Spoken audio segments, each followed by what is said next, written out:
حسین پاک علیہ السلام کے حوالے سے کچھ باتیں ضرور عرض کروں گا، لیکن ابھی کافی سارے نئے احباب ہیں، نئے دوست آئے ہیں محفل پاک میں، ان کے لیے ایک دو باتیں۔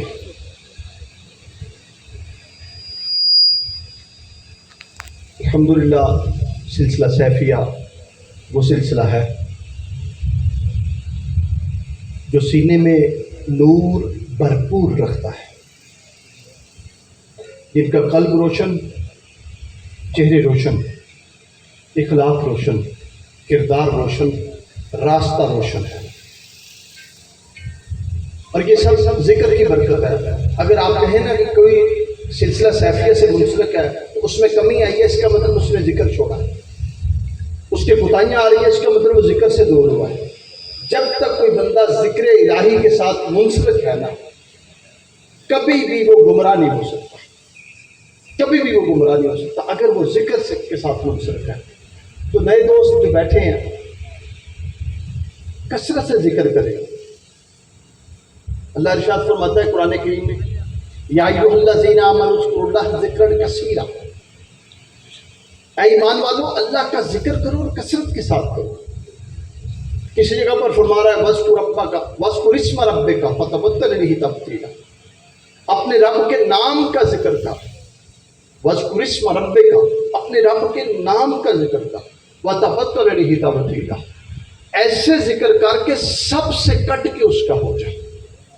تجھے خبر نہ رہے زمانے کی، ایسا تو ذکر میں گم ہو جائے، ایسا ذکر میں گم ہو جائے۔ تو سارے احباب اپنے اپنے طریق سے ذکر کرتے ہیں، یاد رکھنا قرآنی تعلیم جو ہے اس ذکر سے مراد صرف قلبی ذکر ہے، وہ مرتبہ قلب ہے جس کو ذکر کہا گیا۔ یہ جو ہم کرتے ہیں نا زبانی ذکر، یہ تسبیحات ہے، یہ تسبیح و تحلیل ہے۔ دیکھو نا، کسی بندے سے پوچھا جائے کہ نماز افضل یا ذکر افضل، جواب ملے کبھی نماز افضل، کیونکہ نماز احاطہ کرتی ہے تمام تسبیح و تحلیل اور ذکر کا احاطہ کرتی ہے۔ نماز کا مقصد کیا ہے؟ اللہ نے قرآن میں ارشاد فرمایا وَأَقِیمُوا الصَّلَاةَ لِلذِّکْرِ، اللہ کے ذکر کے لیے نماز اختیار کرو۔ نماز کا مقصد ذکر الہی ہے، یہ نہیں کہ نماز فرض سنن واجبات ہم وہاں تک رہ گئے نا کہ جی وضو کیسے کرنا ہم نے سیکھ لیا، جب ہم نے اللہ اکبر کہنا ہاتھ کہاں تک اٹھانے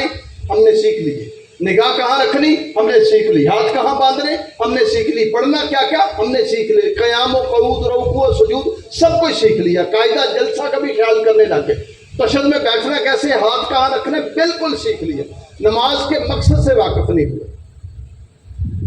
نماز کا مقصد کیا ہے؟ اللہ قرآن کریم میں ایک مقام پر فرماتا ہے کہ اللہ کا ذکر ایسے اللہ کو یاد کرو جیسے تم اپنے ابا و اجداد کو یاد کرتے ہو۔ کیا ابا جی کا بندہ بیٹھ کر ابا جی پکارے ہوتا، ابا و اجداد کو کیسے ذکر کرتا؟ مثال کے طور پر میرے والد صاحب دنیا سے چلے گئے، اب جب کبھی بڑی عزت ملتی ہے، بڑا کرم ہوتا ہے، بڑی عنایت ہوتی ہے، پھر دل میں خیال آتا ہے یار ابا جی ہوتے نا ہوں چس ہوتے۔ یہ دل کا مرتبہ ہے۔ یہ ذکر اس طرح اللہ فرماتا ہے کہ ذکر ایسے کرو کہ تمہارے دل میں بس جائے، تمہاری روح میں بس جائے، تم بیٹھنے لگے تو سوچنے لگ جاؤ مولا کیسے چاہتا ہے، تم اٹھنے لگے تو سوچنے لگ جاؤ مولا کیسے چاہتا ہے میں اٹھوں، تم دیکھنے لگے تو سوچ میں پڑ جاؤ کہ مولا کیسے چاہتا ہے میں دیکھوں۔ یہ مرتبہ قلب ہے ذکر۔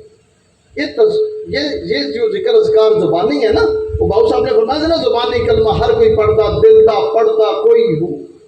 جتھے کلمہ دل دا پڑھی وے زبان ملے نہ گوئی ہو، دل دا کلمہ عاشق پڑھ دے کی جانن یار گلوئی ہو۔ اے گلا کا زبانی تک میں دل دا کلمہ عاشق پڑھ دے کی جانن یار گلوئی ہو، اے کلمہ میں پیر پڑھایا میں سدا سہاگن ہوئی ہو۔ یہ باطن کا کلمہ نسبت اسی لیے ضروری ہے کہ آپ کی روح کا تعلق کسی کامل روح والے سے ہو جائے، آپ کے قلب میں اللہ کی یاد رچ بس جائے۔ یہ محفل ذکر ہے، جو نئے احباب بیٹھے ہیں اپنے آپ کو غافل نہ رکھیں۔ یہ صوفیاء کی مستی کو تماشائی انداز میں نہ دیکھو، دعا گو ہو جاؤ رب کے حضور، مولا جو کرم ان پر ہو رہا ہے، جو تجلیات، جو انوارات، جو فیوز و برکات ان کی روحوں پر اتر رہے ہیں، مولا ہمیں بھی وہ نصیب فرما۔ میں اکثر کہتا ہوتا ہوں صدیاں لگ جاتی ہے لوگوں کو فیض کا دروازہ کھولتے ہوئے، صدیاں لگ جاتی ہے لوگوں کو۔ میرے والد گرامی جس وقت مجھے خلافت عطا ہوئی، میں نے ابا جی کو بتایا کہ ابا جی مجھے مرشد نے خلافت دی اور ساتھ فرمایا بابل پور چلے جاؤ۔ فرمانے لگے فوری پہنچ جا،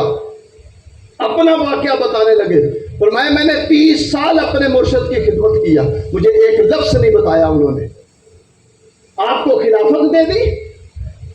آپ کو بانٹنے والا بنا دیا، فوری نکل جا، دیر نہ کر۔ اور ساتھ ایک تاریخی بات کہی، انہوں نے کہا جڑا مرید پیر دی گل مندا نا، پیر نو پویں کوئی جانے نہ جانے، پیر دی پویں گل بنے یا نہ بنے، اس مرید دی گل ضرور بنتی ہے۔ تو اج بڑی پئی ہے، بڑی پئی ہے۔ تو اس لیے جتنی دیر آپ بیٹھیں گے، یہ صوفیانہ جو مستی ہے، یہ ذکر کے سبب جو انوار و تجلیات کے سبب جو احباب پر جو کیفیات طاری اور ان میں نہ گم ہو، اس بات میں گم ہو جائے یہ کر کہہ رہے ہیں، ہم ذکر الہی میں مشغول ہیں، میں کیا دے رہا ہوں۔ ایک ہوتا ہے ثواب، ایک ہوتا ہے جواب۔ جب بندہ اللہ کو پکارتا ہے تو دو عمل وجود میں آتے ہیں، ایک ملتا ہے ثواب جو فرشتے لکھ لیتے ہیں، ایک ملتا ہے جواب۔ آقا فرماتے ہیں جب کوئی بندہ رب کو پکارتا ہے تو رب 10 بار کہتا ہے لبیک یا عبدی،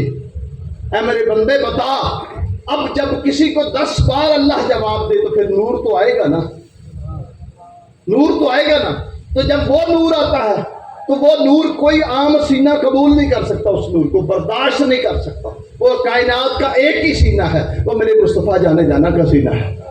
اب جب کوئی بندہ اللہ کو پکارتا ہے تو پھر نور اترتا ہے، ثواب فرشتے لکھ لیتے ہیں، اور جواب جو ہے نور کی صورت میں ہے، وہ آقا کریم کے سینہ مبارک مشکات مبارک پہ آتا ہے۔ اور اب ہمیں جواب حاصل کرنے کے لیے، یعنی وہ نور جو ہمارے حصے کا آیا ہے، وہ نور حاصل کرنے کے لیے ہمیں وہ سینہ چاہیے جس سینے کا تعلق مدینے والے سینے سے ہو۔ سبحان اللہ۔ مرشد کے پاس اس لیے آیا جاتا ہے، اللہ فی اللہ چکبے دی بوٹی مرشد من میں چلائی ہو ہے، طیبہ سے منگائی جاتی ہے، سینوں میں چھپائی جاتی ہے، توحید کی نئے پیالوں سے نہیں نظروں سے پلائی جاتی ہے۔ تو یہ جواب جو ان کا، جو تمہارا حصہ میرے پاس آیا ہوتا ہے، جو پیار سے محبت سے ادب سے آتا ہے، ہم اس کو دے دیتے ہیں۔ اچھا کئی نئے بندے انہوں نے بھی کیا، کچھ نہیں ہوتا، ان کو جو ملتا ہے وہ مرشد اپنا حصہ دے رہا ہوتا ہے کہ چلو یہ بھی لگ جائے، اس کو بھی چس لگ جائے، اس کو بھی لذت آ جائے ذکر کی۔ اور آج ایک بار اس کو نشہ لگ گیا نا، آپ سمجھتے ہو نا نشہ ہی بندہ دوسرے نے نشے پہ لانا ہوئے تو کی کرتا، پہلے کولوں سگڑ پلا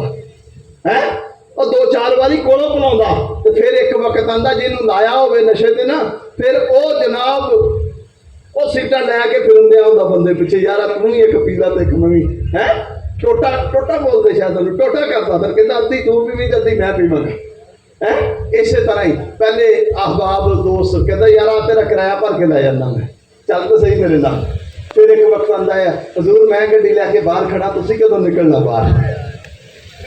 یہ پہلے نشے میں لگایا جا رہا تھا، تو مرشد پہلے اپنے سینے کا نور جو اپنے ذکر اذکار کے سبب حضور کی بارگاہ سے حاصل کیا ہوتا وہ دیتا ہے۔ یہ کوئی کھیل نہیں ہے، میں نے پہلے عرض کیا، حضور غوث پاک فرماتے ہیں جب نکل رب کی محبت کی تلاش میں، تب تک نہ لوٹنا جب تک تیرا فیض کا دروازہ نہ کھل جائے۔ فرمایا 20 سال، لفظ 20 سال سے شروع کیا آپ نے، فرمایا 20 سال 30 سال 40 سال کسی کا عمل کے دروازے پر بیٹھے رہنا، جب تک تجھے فیض انوار و تجلیات فیوز و برکات کیفیات محسوس ہونی نہ شروع ہو تب تک واپس نہ آنا۔ یہاں تو کتنے لوگ ہیں جو ایک ہی نظر میں ان کا دروازہ کھل جاتا ہے، پہلی بار ملے ہوتے ہیں، او جناب جسم روح قلب سری خفیہ مخفی نفسی قالبی، جسم کے لو لو میں ذکر جاری ہو جاتا ہے، لیکن پھر جا کر اگر غافل ہو جائے، جو نعمت سیاں گئیاں پانی نو تے رنگ برنگے کڑے پڑیا اس کا جانی ہے جس کا توڑ چڑھے، مرشد نے پار دیتا، توڑ تو مرید نے چڑھانا نا، سنبھالنا تو مرید نے ہے نا۔ تو نئے احباب جو ہیں وہ اپنے آپ کو گم کر لیں اللہ کی یاد میں، تاکہ جائیں بیٹھے وہ اللہ اللہ اللہ واذکر اسم ربک وتبتل الیہ تبتیلا، سب سے کٹ کے اس کے اڑے یاد الہی میں ایسے گم ہو وہ تجھے خبر تک نہ رہے، تیرے آسے پاسے بھی کوئی بیٹھا، بس ایک ہی بات ہو، تیری روح، تیرا دل، تیرے حواس خمسہ ظاہری، حواس خمسہ باطنی، تیرا وجدان، تیرا تصور، تیرا خیال، تیرا وہمہ، تیرا سب کچھ یاد الہی میں گم ہو جائے۔ بلکہ پھر بابا فرید علیہ الرحمہ دے کہنے دی طرح آپ فرماندے اللہ اللہ کہو فرید، اللہ رہے تے تو نہ رہو فرید، بس پر جدھر دیکھے اسی کے جلوے یار کے جلوے دکھائی دے، اس طرح گم ہو جو اللہ کے ذکر میں جتنے نئے احباب ہیں۔ اچھا ذکر کرنے سے آپ مرید نہیں ہو جاؤ گے، مرید تو اپنے شوق سے ہونا ہوتا ہے کسی نے، یعنی مطلب یہ ہے کوئی چشتی ہے، کوئی قادری ہے، کوئی سہروردی ہے، کوئی شاذلی ہے، کوئی اویسی ہے، کوئی رفاعی ہے، جو جس سلسلے سے منسلک ہے کوئی بات نہیں۔ ویسے تو اللہ کا شکر ہے مجھے 7 سلسلوں سے خلافت عطا ہوئی ہے، 7 سلسلوں کا فیض مجھے ملا ہے، لیکن چلو جو جدھر بیٹھا ہے جس سلسلے کا ہے وہ اپنے سلسلے میں ہی رہے، لیکن جتنی دیر بیٹھے غافل نہ بیٹھے، نگاہیں سامنے ملائی رکھے اور قلب کو یاد الہی میں گم کرے رکھے، بس اللہ اللہ اللہ اللہ اللہ اللہ اللہ اللہ اللہ اللہ اللہ، زبان سے نہیں۔ میں پہلے عرض کیا سلطان فرماندے زبانی کلمہ ہر کوئی پڑھ رہا، دل دا پڑھدا کوئی تسبیح دا تو کسبی ہویوں دم مارے مانگ بدیاں ہو اور دل دا منکا ہیک نہ گھیڑے گل پاویں پنجویاں ہو، پر میں 100 دانے دی تسبیح گلے میں تو ڈال دی پر دل دا منکا ہیک بھی نہیں گھیڑیا، تسبیح دا تو کسبی ہویوں دم مارے مانگ بدیاں ہو من دا منکا ہیک نہ گھیڑے گل پاویں پنجویاں ہو، یہ 100 دانے دی تسبیح گلے میں آ گئی ہے، اے دل دا منکا نہیں، یہ دل دا منکا گھیڑنا، اللہ دل نو اللہ دی یاد چ لگانا، یہ میتھڈ یہ طریقہ ہم بتا رہے ہیں آپ کو، اور یہ صرف ضرب لگانے کے، ضرب کیونکہ مصروف کرنے کے لیے ہوتی ہے، اس کے علاوہ جو قلب کا ذکر ہے یہ سنت مصطفیٰ سے ثابت ہے۔ امام عبدالوہاب شارانی علیہ رحمہ کی کتاب ہے قواعد صوفیہ، اس کے پہلے باب میں آپ نے یہ حدیث نقل کیا کہ آقا کریم تشریف فرما تھے تو صحابہ کچھ بیٹھے تھے حضور کے پاس ایک کمرے میں صحابہ بیٹھے تھے تو حضور نے فرمایا ارد گرد دیکھو تم میں کوئی ایسا صحابی تو نہیں جو نواں ہے، جو نیا ہو، پرانے بندے ہیں سارے؟ وہ صحابہ نے ارد گرد دیکھا، عرض کی یا رسول اللہ سب پرانے ہیں، خاصا دیا گل آما آگے نہیں مناسب کرنی تو مٹھی پی کھیر پکا محمد کتے آگے دھرنے، میاں محمد بخش صاحب نے فرمایا۔ اب فرمایا ارد گرد دیکھ لو کوئی نیا تو نہیں ہے، یا رسول اللہ نہیں کوئی نیا، حضور سب پرانے بندے بیٹھے۔ فرمایا دروازہ بند کر دو، ارفعوا ایدیکم وقولوا لا الہ الا اللہ، لا الہ الا اللہ۔ فرمایا ہن اپنے ہتھاں بلند کر لو تو زبان نال خوب پکارو لا الہ الا اللہ، لا الہ لا الہ الا اللہ کا ورد کروایا۔ قادری سلسلے کی یہ ابتدا۔ اچھا اب وہ کروایا گیا نا، جب حضرت مولا کائنات مولا علی کرم اللہ وجہ کریم جب مجلس نور مجلس ذکر ختم ہوئی نا تو وہ عرض کرنے لگے یا رسول اللہ صلی اللہ علیہ وسلم آقا جی ذکر مجھے بھی تو کوئی عطا فرمائے، تو میں یہ ذکر افضل ذکر لا الہ الا اللہ، سب سے بہترین ذکر لا الہ الا اللہ، وہ بتا دیا۔ عرض کی یا رسول اللہ یہ تو سب کو دیا آپ نے، مجھے کو خاص ہے کیونکہ ولایت کی شہنشاہ جو بننا تھا مجھے کچھ خاص۔ آپ نے فرمایا میرے چہرے کی طرف دیکھ، حضرت مولا کائنات مولا علی نے آقا کریم کے چہرے پر دیکھا، فرمایا یہ جو آنکھوں کی ابرو ہے نا ان کے درمیان دیکھ، درمیان دیکھا، فرمایا اب یہ تو سوئے جا یا جاگے گا تیرا دل ہر وقت اللہ کے ذکر میں مشغول رہے گا۔